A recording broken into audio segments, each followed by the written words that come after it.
Nung isilang ka sa mundong ito, laking tuwa ng magulang mo, at ang kamay nila ang iyong ilaw.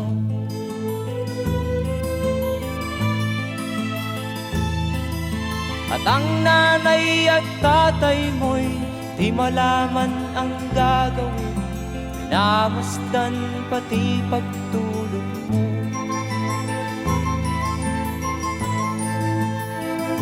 At sa gabi nagpupuyat ang iyong nanay sa pagtimpla ng gatas mo.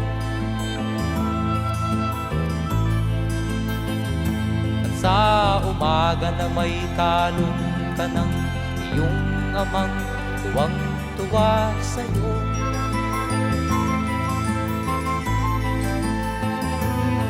Ngayon nga ay malaki